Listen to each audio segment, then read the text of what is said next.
Salam alaikum. Donc, on va continuer la correction. Donc, on va commencer par l'exercice 2. La première question, c'est la fonction, c'est une fonction polynôme. Étudier les variations de A sur R. Donc, exercice 2. Question 1. H est dérivable sur R car c'est une fonction polynôme. Donc, quel que soit x appartient à R, h' de x égale, c'est 2x à la puissance 3 plus 3x moins 1 le tout prime égale, donc la dérivée, on va distribuer la dérivée sur la somme, donc la dérivée de ça, le tout prime, plus 3x le tout prime moins 1 prime égale, donc 2 il va sortir à l'extérieur des parenthèses, donc ça me donne 2 facteurs de x au cube prime plus 3, la même chose pour 3, x prime, et 1 moins 1 prime c'est moins 0 égale, donc ça c'est x à la puissance n, la dérivée de x à la puissance n c'est n facteur de x moins 1, de x à la puissance n moins 1, donc ça me donne 2 fois 3 x au carré plus, donc la dérivée de x c'est 1 plus 3, donc finalement j'ai h' de x égale à 6x au carré plus 3 pour tout x appartient à R. Quel que soit x appartient à R. Et puisque or 6x carré plus 3x elle est supérieure strictement à 0 pour tout réel x de R, donc h' de x elle est strictement positif, d'où h est strictement croissante sur R. Ça concernant la première question. La deuxième question c'est montrer que l'équation h de x égale à 0 admet une solution unique alpha dans R. Donc ça c'est la première partie de la question 2. Donc on va appliquer le théorème des valeurs intermédiaires. Le premier point c'est on a h est continu et strictement croissante sur R. Et deuxième point, et on a h de R égale.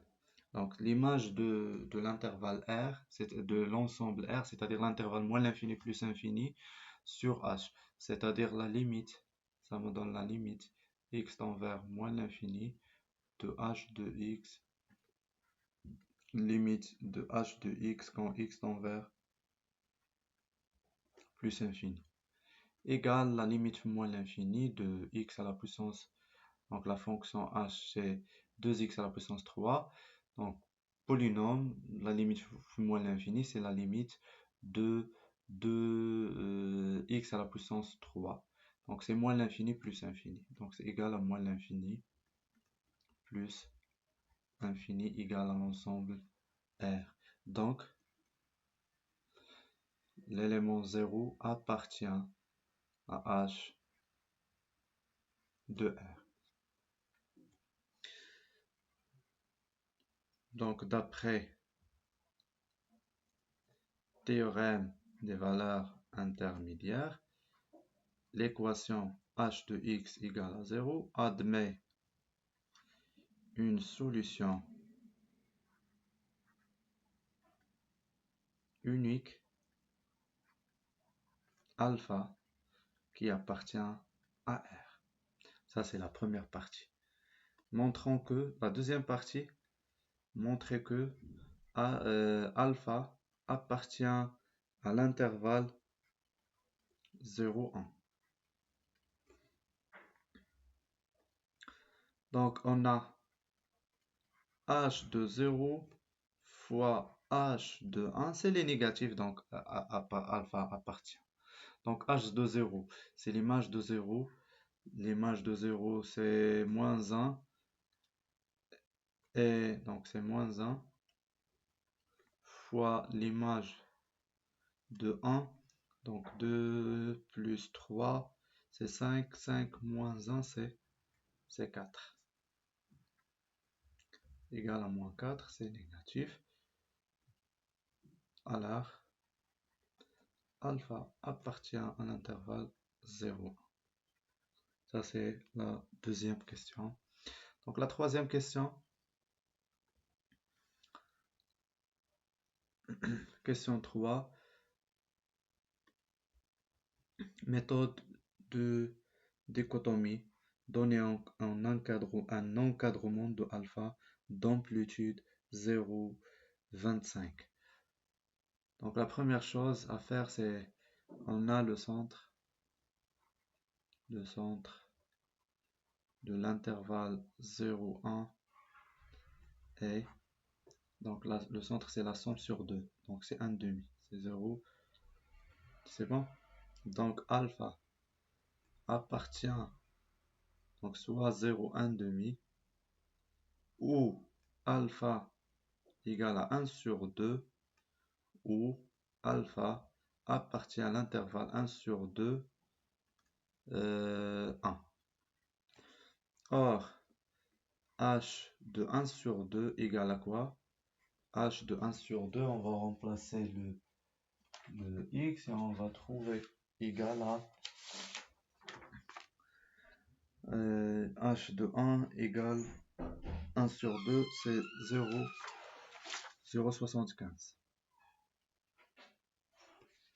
Donc, alpha appartient à 0,1 sur 2 ou alpha appartient à l'intervalle 1 sur 2, 1. Puisque h de 1 sur 2 différent de 0, donc on va supprimer le deuxième cas, c'est h alpha égale à 1 sur 2. Donc il ne reste que alpha appartient soit le premier, la première partie, c'est 0, 1 sur 2, ou 1 sur 2, 1. Oh, et puisque h de 0 fois h de 1 sur 2 est négatif, donc le produit est négatif, mais le produit des images est là et c'est positif. Donc alpha appartient à l'intervalle 0, 1 sur 0, 1 sur 2. Et ça, c'est un encadrement de alpha d'amplitude.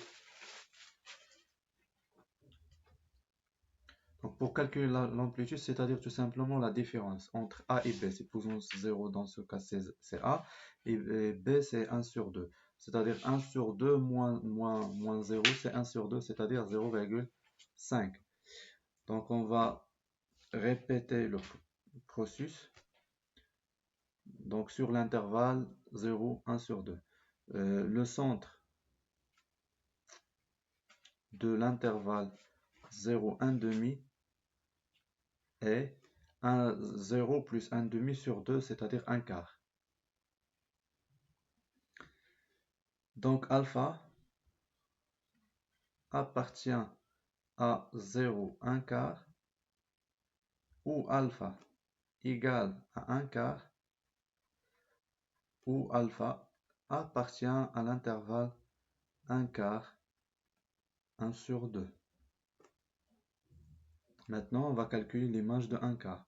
Or, h de 1 quart égale h de 1 quart غادي نلقاوها égale à moins 7 sur 32.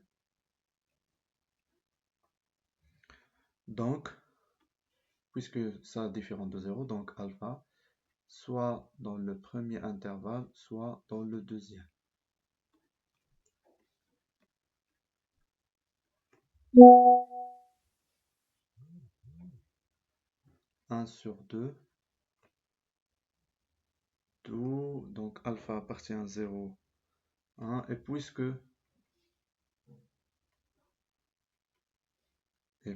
quoi? Puisque h de 1 sur 2, 1 sur 4, fois h de 1 sur 2 négatif. Pourquoi il est négatif? Parce que hada égale à un nombre négatif, moins 7 sur 32. Et on a déjà calculé l'image de 1 sur 2, c'est 0,75. Donc,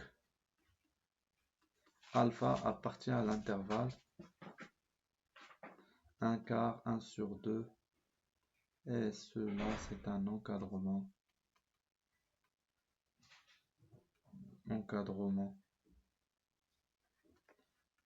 de alpha d'amplitude. Donc l'amplitude, on va 1 sur 2, c'est-à-dire 0,5, moins 0,25, c'est 0,25. Et ce qu'il fallait démontrer. Donc la dernière question, c'est 4.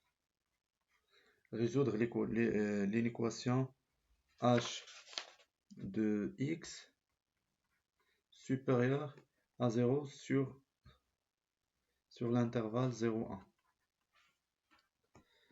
Donc on sait que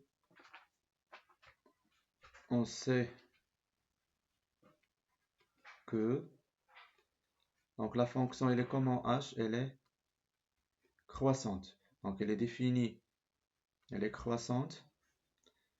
Donc c'est-à-dire la fonction croissante comme ça s'annule en 0, ça en alpha, ça, ici moins l'infini, ici plus infini.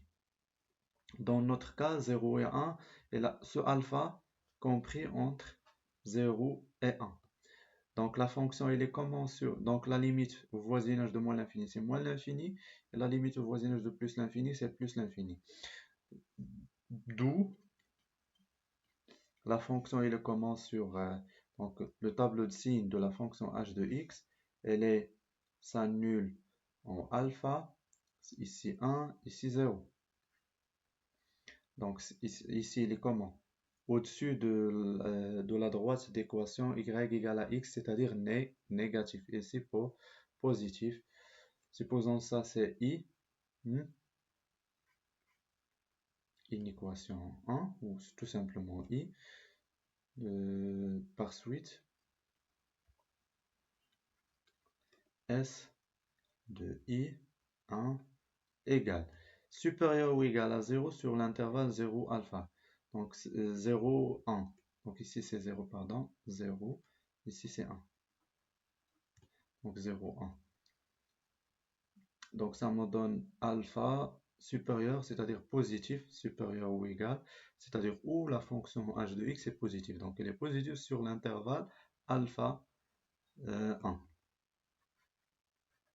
Donc alpha 1 exclu parce que l'intervalle domaine d'étude c'est 0, 1, tel que 1 est ouvert. L'intervalle est ouvert au voisinage de 1. C'est bon. Ça c'est l'exercice 2. Et pour l'exercice 3, c'est